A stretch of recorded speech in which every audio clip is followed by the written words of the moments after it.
Exercise 2.7 का आगाज़ करते हैं। क्वेश्चन पहला क्या है हमारे पास, हमने बताना है what are the field axioms, in what respect does the field of real numbers differ from the complex numbers. तो आइए स्टार्ट करते हैं इसका सोल्यूशन। फील्ड एक्सियोम्स क्या हैं, आइए इनको वन बाय वन देखते हैं। सबसे पहले हम क्या करते हैं, एक नॉन एम्प्टी सेट F ले लेते हैं, उसको हम कहते हैं इस set to be a field अगर हमारे पास फॉलोइंग कंडीशंस क्या हो जाएं, सेटिस्फाई हो जाएं।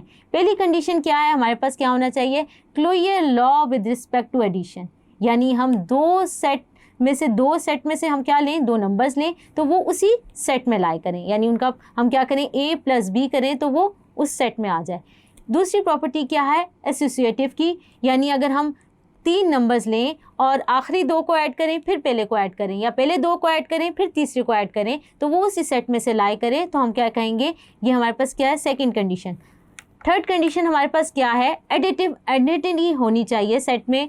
अगर हमारे पास क्या करें, there exist 0 belongs to the field such that 0 + A is equal to A + 0 is equal to A, तो हमारे पास क्या होगा, अगर ये फील्ड बनाने के लिए कंडीशन हमारे पास क्या है, कंपल्सरी है। उसके बाद फोर्थ हमारे पास क्या है, एडिटिव इन्वर्स होना चाहिए, जैसे कि आप स्क्रीन पे लिखी देख सकते हैं। इसके बाद हमारे पास क्या है, commutative with respect to addition होना चाहिए, यानी अगर हम A + B करें तो आंसर किसके बराबर आए, B + A के।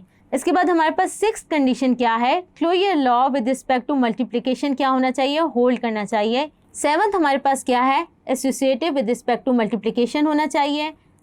8 क्या है, मल्टीप्लिकेटिव आइडेंटिटी एग्जिस्ट करनी चाहिए, और हमारे पास मल्टीप्लिकेटिव इन्वर्स भी होना चाहिए, जैसे कि आप देख सकते हैं स्क्रीन पे, there exist A inverse such that A multiply by A inverse is equal to A inverse A, हमारे पास आंसर क्या आ जाए, multiplicative identity which is equal to 1।